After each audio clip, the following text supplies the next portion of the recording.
जिन लोगों को डिस्चार्ज किया गया, अरविंद केजरीवाल और उनके साथियों ने कोर्ट को ही कहा कि हमारे दिल में एक रीजनेबल एप्रीहेंशन है कि हमें इस कोर्ट से न्याय नहीं मिलेगा। और अरविंद केजरीवाल जी ने अपने 10 पॉइंट बताए कि भाई ये मुख्य कारण है कि इसलिए मेरे दिल में एक एप्रीहेंशन है। कोर्ट ने कहा ये सारी की सारी एप्रीहेंशन जो है गलत हैं, आपको यहीं से न्याय मिलेगा, मैं ही न्याय दूंगी और वो न्याय देंगी। एक दो बातें मैं रिक्यूजल के विषय में आपको कहना चाहता हूं। सत्येंद्र जैन साहब का राउज एवेन्यू के स्पेशल कोर्ट के अंदर मामला चल रहा था और जज का नाम था गीतांजलि गोयल।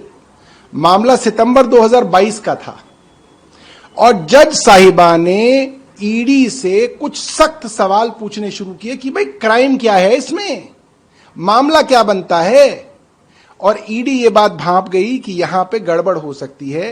तो ईडी यानी कि केंद्र सरकार गीतांजलि गोयल स्पेशल जज के खिलाफ एडिशनल प्रिंसिपल सेशन जज साहब के यहां गई और बोली कि भाई हमें लगता है कि हमें यहां न्याय नहीं मिलेगा। और ईडी के कहने पे गीतांजलि गोयल जज साहिबा को बदल दिया गया, तुरंत बदल दिया गया। और यहां पे इतनी लंबी महाभारत चल गई और तब भी जज साहिबा कह रही हैं कि नहीं भाई मुझे लगता है कि मैं ठीक हूं और मैं ही सुनूंगी। एक विषय में उन्होंने बड़ी अजीब सी बात कही। उन्होंने कहा कि भाई अगर कोई जज है तो क्या उसके बच्चे वकील नहीं बन सकते, उनकी फंडामेंटल राइट नहीं है? बिल्कुल है, जज के बच्चे वकील बन सकते हैं। मगर सवाल वकील बनने पे नहीं खड़ा किया गया था, सवाल इस बात पे खड़ा किया गया था कि आपके दोनों बच्चे केंद्र सरकार के सुप्रीम कोर्ट के और हाई कोर्ट के पैनल पे हैं। यह कोई फंडामेंटल राइट नहीं है।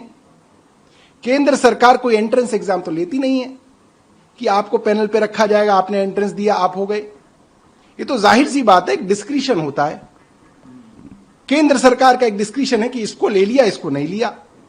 और जब डिस्क्रिशन आता है तो इसको कहा जा सकता है कि कॉन्फ्लिक्ट ऑफ इंटरेस्ट है, क्योंकि आपके बच्चों की मदद केंद्र सरकार ने की है।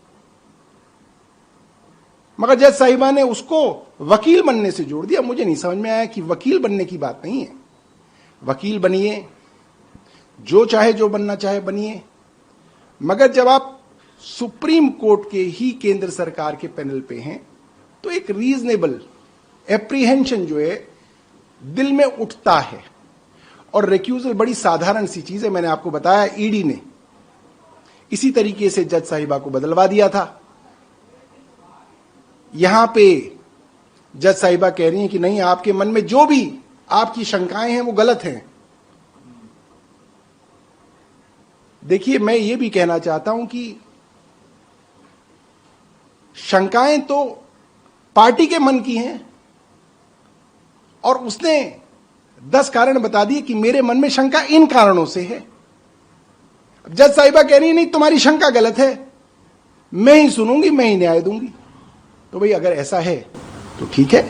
कोर्ट ने इन सबके बीच एक जो ऑब्जर्वेशन दिया उसमें ये अंडरलाइन करके कहा गया कि जिस प्रकार से आरोपी बात कर रहे थे वो ऐसा प्रतीत हो रहा था जैसे जुडिशरी की इमेज को। अगर जुडिशरी की इमेज की चिंता हाई कोर्ट को होती, मैं आपको ये ऑन रिकॉर्ड कह रहा हूं, अगर जुडिशरी की इमेज की चिंता हाई कोर्ट को होती तो मुख्यमंत्री रेखा गुप्ता जी ने जब कहा कि राउज एवेन्यू कोर्ट का जज सेट था इसलिए अरविंद केजरीवाल डिस्चार्ज हो गए, वो हाई कोर्ट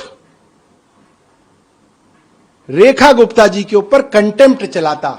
मैंने चिट्ठी लिखी है हाई कोर्ट के रजिस्ट्रार साहब को अपने हाथ से कि भाई रेखा गुप्ता जी ने यह कहा है आपकी जुडिशरी के विषय में कि सेटिंग हो रही है, भ्रष्ट कह दिया आपके जज को, पब्लिक प्लेटफॉर्म पे कह दिया और उसके ऊपर कोई कार्रवाई नहीं है।